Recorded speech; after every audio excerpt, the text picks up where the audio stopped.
com estes processos judiciais em curso? Sim, dependendo depois da forma como os processos terminam, mas em termos reputacionais, pelo menos, já é uma mancha que acaba por ficar. E quando nós falamos do Benfica como uma empresa que não se pode sintetizar ao mercado nacional, que tem que procurar novos mercados, é importante que a marca esteja clean, esteja limpa.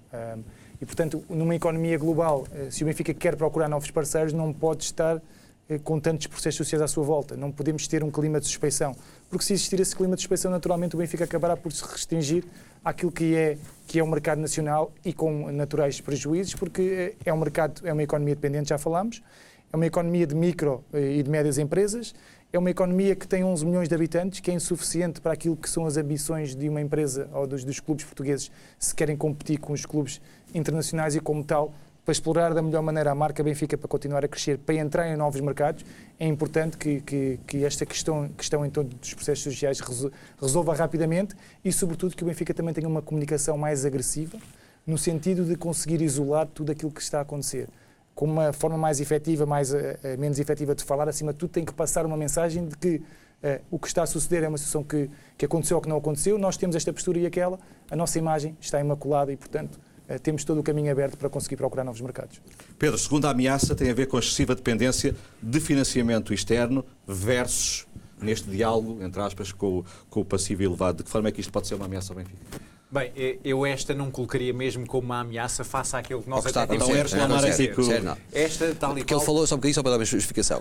Eu fui às contas de 2,17, ele já está a contar com as 18 e as 19,20. Isto é, há um conjunto de perspectivas, fruto de um conjunto de coisas que ainda não são oficiais, que porventura tem. O facto é que, e só para dar a justificação independente do Pedro, e até porque nem toda a gente tem que concordar com tudo, continua a haver uma excessiva dependência de financiamento e as obrigações que são feitas ciclicamente, que serão porventura reduzidas ou não, ou pelo menos poderá ser uma política de manutenção enquanto a taxa de juros estiver barata, mas logicamente que a redução do passivo irá fazer com que isso seja mais dispensável lá na frente. Foi nessa dicotomia que em função das contas oficiais, poderia ser uma ameaça, porque a qualquer momento nós estamos a contar que as taxas de juros não subam, mas basta acontecer uma coisa ali no Golfo Pérsico para que isto de repente mude. Portanto, e neste momento o passivo é elevado e há muita dívida na rua, e se porventura a taxa de juros mudar de um trimestre ou de um semestre para o outro, as coisas são diferentes e o custo de serviço da dívida é diferente. Foi só para a justificação, independente daquilo que eles são especialistas, eles são os economistas que têm que dizer. Para os adeptos em casa, há um ponto interessante aqui a revelar. Na parte financeira pode ser uma ameaça para o Benfica, que é o acompanhamento daquilo que é o registro da captação de receitas dos seus pares europeus mais bem posicionados. O facto de Real Madrid, Barcelona, Manchester United, é tudo clubes que também estão a trabalhar de forma muito eficaz para captar mais receitas. E há uma possibilidade de podermos encarar isto como ameaça, que é os campeonatos, as chamadas ligas mais competitivas, continuarem a aumentar o seu diferencial competitivo e de captação e de geração de receitas face àquilo que é até a boa gestão de uma equipa desportiva, como é o caso do Benfica, em Portugal. E só para terem noção, os adeptos, daquilo que estamos a falar, os 20 clubes com mais receita na Europa, se analisássemos aquilo que é o total das suas receitas combinadas, tirando aquilo que é as transações de jogadores, em 96, 97, diz o estudo da Deloitte do Football Money League, que tinha uma receita de cerca de 1,2 mil milhões de euros no total. 1,2 mil milhões de euros em 96, 97. Na época 17-18, portanto, qualquer coisa como quase 20 anos depois, estamos a falar de 8,3 mil milhões. Subiu 7 vezes. O Manchester United, o Barcelona e o Real Madrid são 3 clubes que têm receitas operacionais, sem transações de jogadores, acima dos 600 milhões de euros. E vão continuar a aumentar nos próximos anos, porque tem vindo a ser a tendência de mercado e é isso que se espera. E isto pode ser uma ameaça não só ao Benfica, mas aos próprios clubes portugueses, sim, porque de certeza que não há nenhum adepto em Portugal que queira ver o seu clube constantemente a ser eliminado das fases posteriores à fase de grupo da Liga dos Campeões, porque combate contra colossos que são autênticas máquinas geradoras de receitas, muito acima daquilo que é a capacidade de uma economia pequena como a nossa, onde clubes que, apesar de estarem a trabalhar bem a sua marca e a sua diversificação de fontes de financiamento, não conseguem depois competir com as mesmas armas. Isso pode ser também um copo meio cheio. É olhar para eles e dizer também quero ser como eles e querer chegar lá. Que é a oportunidade da Superliga Europeia. Terceiro ponto, e a terceira ameaça tem a ver com o processo da autoridade da concorrência quanto ao acordo connosco, que eu penso que está aqui em causa, não é propriamente o acordo, é com a duração do acordo. É a duração do São acordo. 10 anos. Sim, basicamente é algo que ainda não está resolvido. Eu quando coloquei isso como ameaça é porque nem sei se porventura, tradicionalmente, se estivéssemos fora do futebol, a autoridade da concorrência tem algum histórico que daria para antecipar aqui algumas questões. Mas como o futebol às vezes em Portugal é uma segunda religião, poderá ser diferente. Mas contratos como estes, a 10 anos, conforme estão, normalmente, habitualmente, poderiam ser entendidos como uma distorção de concorrência. É algo que se tem estado um bocadinho no congelador, não sou a falar muito, mas realmente há ali um conjunto de receitas que estão relativamente garantidas há vários anos que poderão não acontecer e não significa que até seja um pior negócio que se venha a fazer a seguir. O que é facto é que as receitas que estão garantidas e que estão, de alguma forma, no caso do Benfica, 40 milhões de transmissões televisivas por ano. O que é válido para este é válido para todos os outros. Mas é realmente, do ponto de vista externo, é algo que o Benfica não controla e que poderá acontecer. Ao que julgo saber, a autoridade de concorrência teria preferido contratos a 3 anos. Curiosamente, há 10 anos dá alguma incerteza, é porque a tecnologia está a avançar de tal maneira que a gente já nem sabe se daqui a 10 anos isto é um bom negócio, se não é um bom negócio, se ainda é por plataformas digitais, se não é... Só já por ficar uma conversa que tivemos em off, não é? Que é o seguinte, quando as pessoas falaram, isto tem a ver com uma opinião que eu tive no momento em que o contrato foi feito, toda a gente defendeu que eram excelentes contratos. Eu disse que era impossível responder isso com verdade. Porque a única coisa, há uma coisa que é certa e tem a ver com a comida e com o vosso negócio, que é a tecnologia evoluiu tanto que... Porque é que estes clubes ingleses e espanhóis, muito deste dinheiro que está a chegar e que está a jorrar ao futebol tem a ver com os direitos das transmissões televisivas em Inglaterra, em Espanha, etc. Isso tem a ver com uma coisa, com o evento, com o fator, que é o valor que o evento desportivo indireto tem para a mídia. Portanto, a única coisa que nós não queremos ver em direto e no telemóvel é um jogo de futebol. Porque 5 minutos depois, não queremos ver, não sentamos numa cadeira com os nossos amigos ou com a nossa família, queremos ver no ecrã o maior possível, não é? E num determinado conforto, num determinado ambiente, faz parte do ritual. E isso tem um valor incrível. E isso eu já antecipava, e quando os contratos foram feitos, era... Àquela data eram excelentes contratos, de 5, 7, 8, 10 anos depois ninguém tem ideia. E ninguém tem ideia exatamente porque o evento esportivo indireto é o futebol na Europa, mas pode ser o basquetebol na América, o cricket na Índia, o sumo no Japão, seja o que for. O evento desportivo indireto é aquilo que o consumidor mediático não quer ver indeferido e numa plataforma móvel, por mais pequena que seja, e portátil. E isso significa aqui algo que, porventura, poderá não ser um tão bom negócio assim. Meus senhores, pedindo apelo um bocado também a algum poder de síntese. Diogo, tu na altura quando se assinou isso, é uma das discussões que alimentou páginas e horas. Afinal, quem é que fez o melhor acordo televisivo? Eu sei que a discussão não é fácil, porque os clubes não negociaram propriamente as mesmas coisas, mas que análise é que tu tens que olhaste para os números? Assim, é difícil avaliar. O que me parece é que o Porto fez 457 milhões com 12 anos de publicidade e 10 anos de transmissões. O Sporting 515, com 12 anos, não, o Porto com 7 anos de publicidade e 10 anos de transmissões. O Sporting 515 com 12 anos de publicidade e 10 anos de transmissões. E o Benfica 400 só com transmissões. Se nós formos a ver as coisas muito a cru, e a verdade é que o Benfica, em termos de publicidade, tem conseguido explorar o seu estádio e tem conseguido à volta dos 10 milhões, se calhar vai crescer mais com a renovação do Emirates, mas a probabilidade do Benfica crescer ao longo dos anos será maior em função do crescimento da marca, em função do crescimento da indústria de futebol. O Benfica, possivelmente, foi aquele que fez o melhor negócio, mas é por uma margem muito reduzida face ao Sporting. E aqui a questão é olhar para quem abriu o processo, quem abriu a caixa de Pandora, foi o Benfica que abriu a caixa de Pandora e que os outros acabaram por, à boleia, conseguir fazer esse grande contrato. O Sporting fez, em minha opinião, e com a situação que estava a passar naquela altura, porque se reparares, Porto e Benfica têm êxito desportivo, o Sporting já não tem êxito desportivo há muitos anos.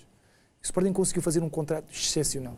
Em minha opinião, em termos negociais, o Sporting foi aquele que conseguiu negociar melhor o seu contrato. Se analisarmos em valor absoluto, para mim é o Benfica, exatamente para aquilo que é residual. Mas quando se fala, tal e qual, residual, mas quando se fala em termos relativos, isto é, o que é que era a marca Sporting, as suas conquistas e aquela data, o que é que foi feito, para mim, de termos relativos, o Sporting é quem faz melhor acordo.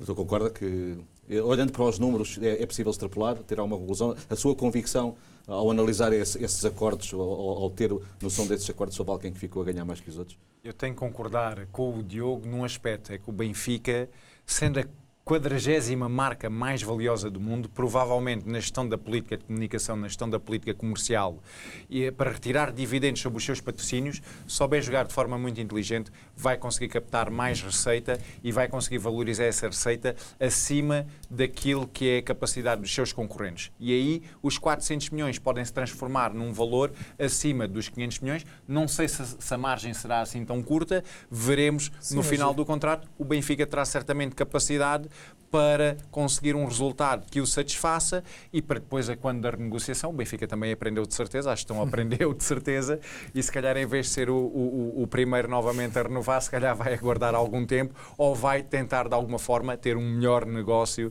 sem sombra de dúvida, do que os seus concorrentes. Diogo, a quarta ameaça, porque o Benfica não joga sozinho, Sérgio Conceição e o Futebol do Porto, mas muito focado em Sérgio Conceição, porque este Futebol do Porto com Conceição, aliás, e o próprio Sérgio Conceição é quem interrompe e impede o Benfica de chegar ao Penta. Que ameaça é esta de Sérgio Conceição e o Futebol do Porto? É uma ameaça natural, tem a ver com a hegemonia no futebol português, tem a ver com a Liga dos Campeões, entrar direta. Podíamos pôr aqui também o Sporting, é verdade que não ganha há tantos anos e, portanto, o Futebol do Porto é aquele que encaixa melhor aqui nesta ameaça. Mas a realidade é que é uma ameaça normal, é aquilo que o Benfica tem convivido e é importante que o Benfica perceba que não pode adormecer. Um bocadinho como o Porto, se calhar adormeceu em dezembro do ano passado. O Porto pensava que as coisas já estavam controladas, adormeceu e agora está numa situação mais complicada. E quando nós dizemos que está numa situação complicada e é uma ameaça, é porque, volto a referir, a Liga dos Campeões é fundamental. Se as receitas operacionais, os rendimentos operacionais do Benfica até ao final do primeiro semestre de 2018 foram de 103 milhões de euros sem venda de atletas, foi porque teve 50 milhões de receitas da Liga dos Campeões. Faz toda a diferença. Se o Benfica não tiver as 50 milhões, vai ter que vender Rubem Dias, vai ter que vender um outro jogador para equilibrar as contas. Se o Benfica conseguir ter essa receita, não só não tem que vender ninguém, como vai ver que os principais rivais vão ter necessidade de vender jogadores. Ou seja, vão ter que perder alguns dos seus melhores jogadores e ir ao mercado. E, portanto, o Benfica tem que ter a noção que, estrategicamente, neste momento, se o Benfica conseguir manter o nível desportivo que tem mantido nos últimos anos, que a diferença entre o Benfica e os rivais vai ser cada vez maior. Porque estamos num contexto diferente, num contexto em que só há uma Liga dos Campeões, pode haver duas se o Porto entrar, mas que exige muito mais esforço aos adversários, àquele que fica em segundo lugar para chegar à Liga dos Campeões, e portanto, desse ponto de vista, e tendo em conta tudo aquilo que nós já apresentámos, em termos estratégicos, o principal objetivo do Benfica tem que ser vencer o campeonato e tem que ter cuidado com os adversários, como é normal. E vamos fechar as ameaças, fecho consigo, Miguel Henrique, com o tema falta de explosão ao nível da excelência de um jogador da formação. Eu digo a palavra da excelência porque eu tive a semana passada numa outra oportunidade com o professor Pedro Mimilomes, que é o diretor do Centro de Benfica, e ele concordou comigo, isto é, do ponto de vista, ele até usava uma expressão, que não era a explosão, que era o outstanding, que os ingleses falam dos outstanding. Se virem a intervenção dele a semana passada, ele diz que realmente, porque isto, por comparação, e o Jorge estava a conversar, o Sporting ainda hoje cavalga a marca e as bolas de ouro do Figo e do Cristiano. Aquele que realmente está mais próximo de um processo de aparecimento e de surgir é o Bernardo, mas realmente o João, porque em alguns momentos há vários jogadores do Benfica a formação num nível muito bom a nível europeu, mas falta a referência, essa explosão, para que depois tudo aquilo que esteja a ser feito no Benfica valha não apenas mais 10 milhões, mas mais 20, ou mais 30, ou mais 40, ou mais 50. Atenção, esta era uma opinião que eu tinha. Tive a semana passada, como disse, com o professor Pedro Mimilomes, que concordou em absoluto com esta. E o que me apraz é de saber que as pessoas que estão à frente estão conscientes disso e que tudo está. Mas é algo que não controlam, isto é, controlam todo o processo. Quanto mais tempo retiverem talento, e estamos a explicar até muito rapidamente, o Bernardo é um caso paradigmático, enquanto todos os outros jogadores do Benfica que saíram jovens, porque o Benfica, por esta ou aquela razão, porque os jogadores quiseram sair, e há outra questão sempre que se fala que o clube não retém, mas o jogador também faz pressão passiva, porque tem que ganhar bastante mais dinheiro e tem essa oportunidade, mas todos eles foram para campeonatos e para clubes onde não havia uma continuação da cobertura e da proteção que o centro de estágio e o Benfica lhes dá.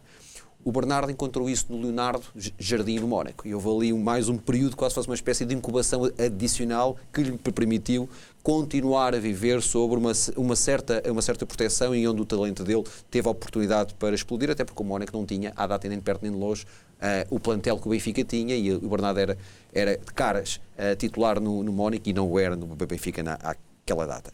Mas, volto a dizer, esta ameaça externa, no sentido que os jogadores que estão a ser vendidos, o João Félix é um caso desse, o Bernardo, tem que haver uma explosão na referência inglesa que o professor Pedro Milhomes disse, que é do outstanding, e se isso acontecer, todo o trabalho que está a ser feito no Seixal ainda é mais potenciado. Se não acontecer, fica algum sabor amargo, no sentido, percebe-se que há ali coisas que se pode lá chegar, mas que ainda não estão a fazer, e por coisas que não dependem só do Benfica, dependem também agora daquilo que os jogadores que já foram vendidos e que estão no seu espaço externo conseguirão desenvolver.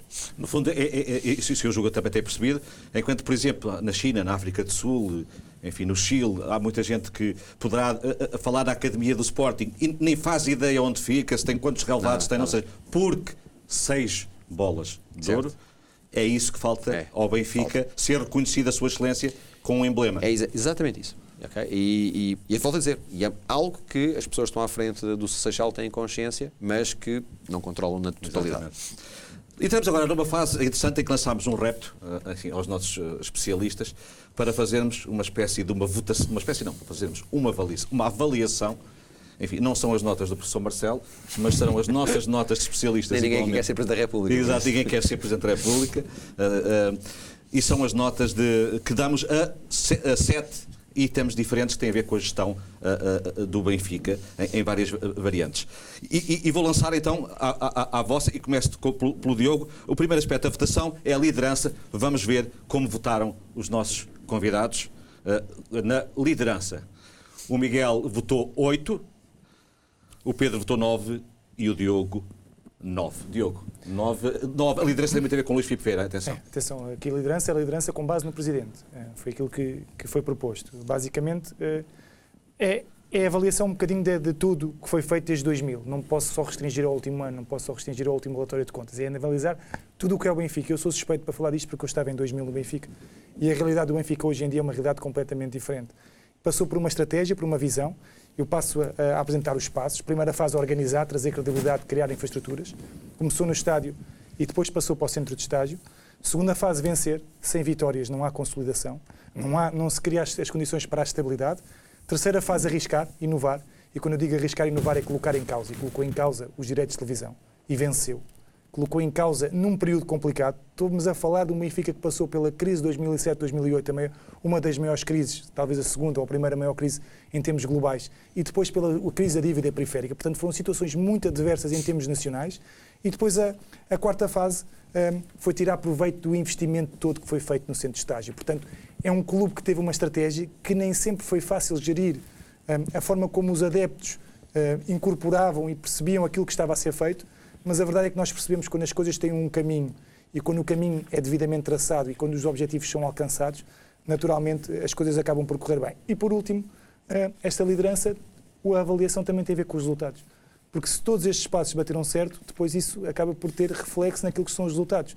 Isto nós estamos a falar que na última década, e se calhar o Benfica demorou uma década para se reorganizar e vencer um campeonato, mas na última década teve 6 vitórias. E eu prefiro olhar para a década do que olhar para os últimos 6 anos. Porque a década é um horizonte temporal mais alargado e dá mais força. Claro que 6 anos, 5 títulos, fantástico, mas isto acaba por ser o reflexo de tudo aquilo que foi feito e de toda a visão do Presidente Luís Filipe Vieira, que conseguiu trazer estabilidade e conseguiu novamente trazer dignidade, prestígio à marca Benfica. E como tal, não posso deixar dar uma nota 9, não dei o 10 porque naturalmente faltam ali algumas... Miguel, um 8, a nota mais comedida, ou menos otimista. As instruções não foram claras. Como as instruções não foram claras, eu sei. Ninguém disse que era para fazer uma década. Em nome da verdade, a nota inicial era 8,5. 8,5, era isso que eu ia dizer. 8,5. E a gente escolheu de 1 a 10, até porque é aquele simbolismo e as notas que a bola dá aos jogadores. E eu disse 8,5, era para arredondar para cima, para baixo, à cautela. Arredondei para baixo. Porquê? Porque eu só analisei este ano. E analisando este ano, eu continuo a achar que, já disse noutras plataformas que não aqui, que não querendo tirar parte do mérito que o Benfica tem em ser campeão, há um demérito da parte do Porto em ter perdido o campeonato como perdeu em função da vantagem que tinha. E houve alguns erros em alguns momentos, e houve alguma indecisão, depois as coisas acabam por funcionar, mas os 2 pontos que eu tiro para a nota 10 têm muito a ver com alguns dos fatores negativos. Isto é, o permitir que do ponto de vista da comunicação, e continuo a insistir, os processos judiciais, e houve ali um momento em que a comunicação falha estrondosamente. Isto é, a partir do momento... Há um silêncio, e o Luís Filipe Vieira não aparece no momento que naquela altura não interessa o que é que ia acontecer, naquela altura podia ser das coisas mais críticas que o Benfica teria que enfrentar. Houve ali algo que, porventura, do ponto de vista de quem está de fora, volto a dizer, quem está de fora pareceu-me que faltou algo, e do ponto de vista da gestão, as coisas acabam por correr bem, afinal, mas mais por demérito do adversário do que por mérito próprio. É a minha opinião, já disse, que sei que nem toda a gente concorda, mas aqui os 2 pontos para a nota 10 máxima têm a ver com esses 2 aspectos. O que é que faltou para ser o 10? Faltou ver os melhores resultados que vêm aí de certeza absoluta. Faltou apenas isso, porque o Benfica, para sustentar esta votação, eu atribuí 9 e tive dúvidas de daria ao 10, mas preferi o 9 sabendo disto. O Benfica vai apresentar ainda melhores resultados e vai apresentá-los muito brevemente. Já falámos disto, pode ser o primeiro clube em Portugal a ultrapassar a barreira dos 300 milhões de euros de receita. O Benfica tem apresentado resultados financeiros cada vez melhores, é já o clube com maior receita em Portugal.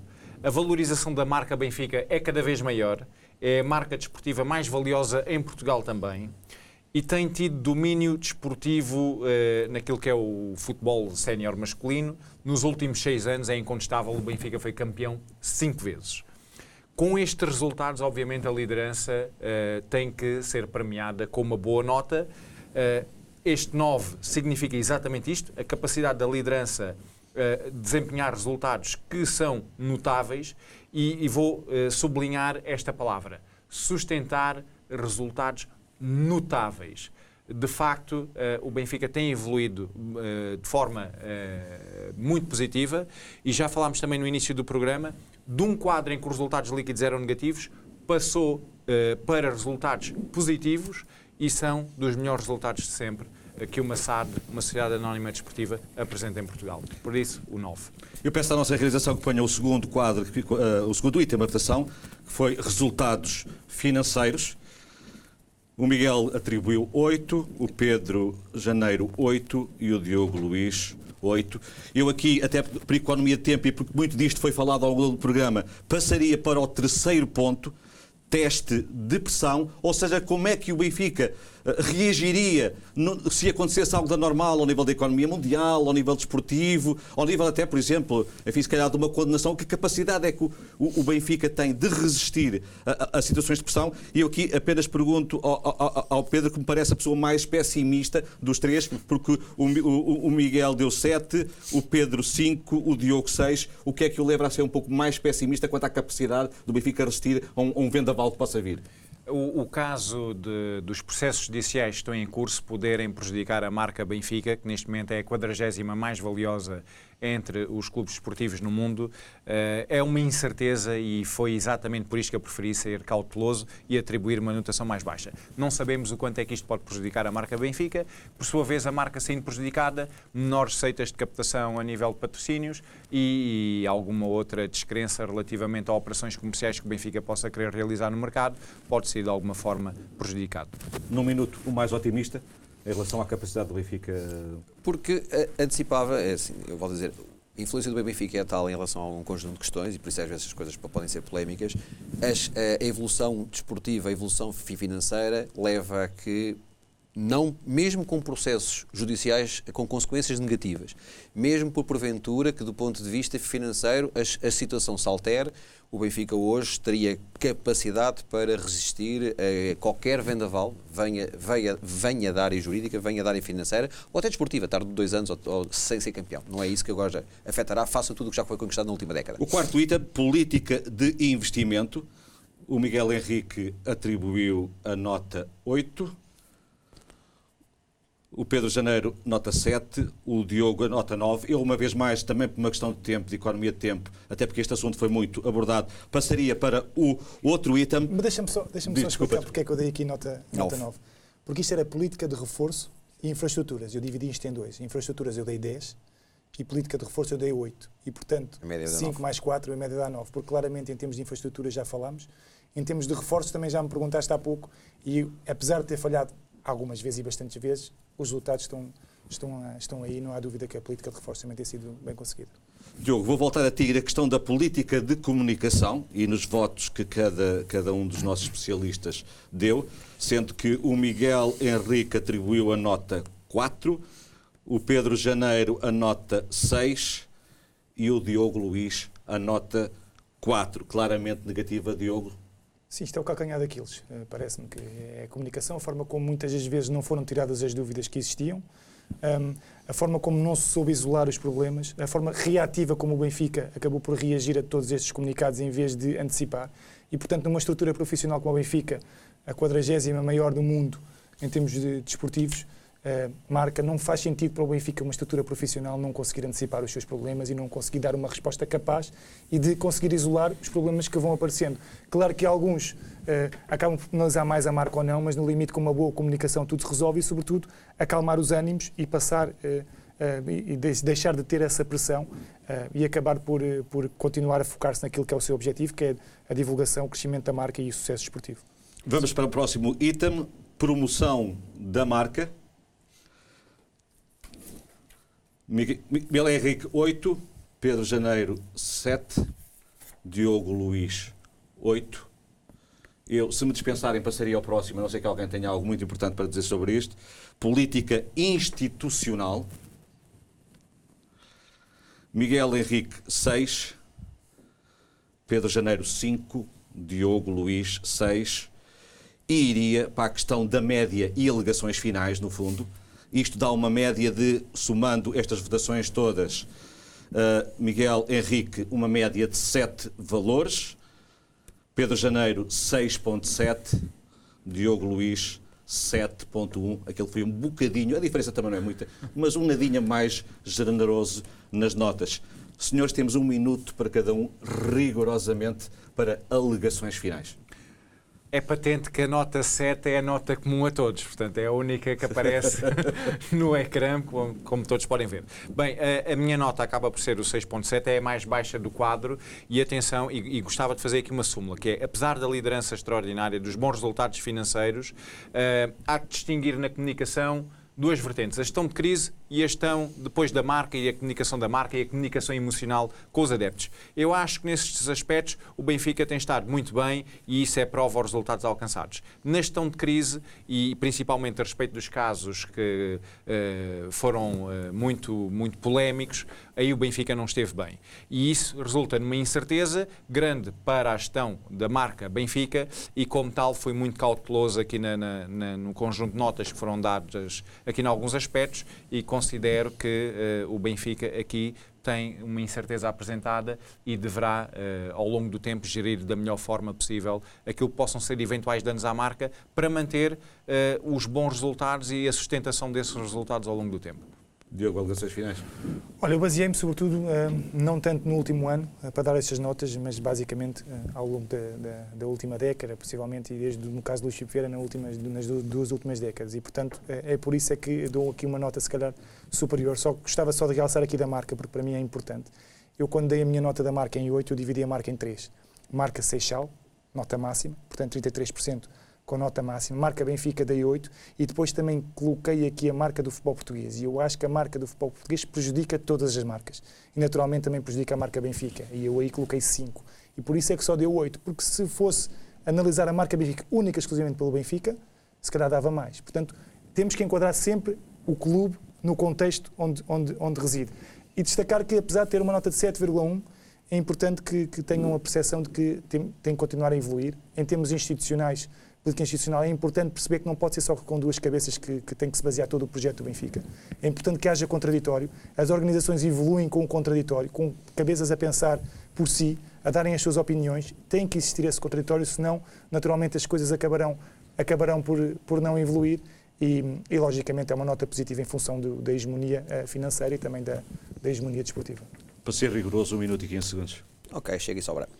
Duas coisas que eu vou falar porque a nota é 7 e não é facilmente, se virem os meus quadros, não é bastante melhor e quase perto do excelente, de 8,5, 9, por 2 itens, política de comunicação e política institucional. E ambas estão relacionadas.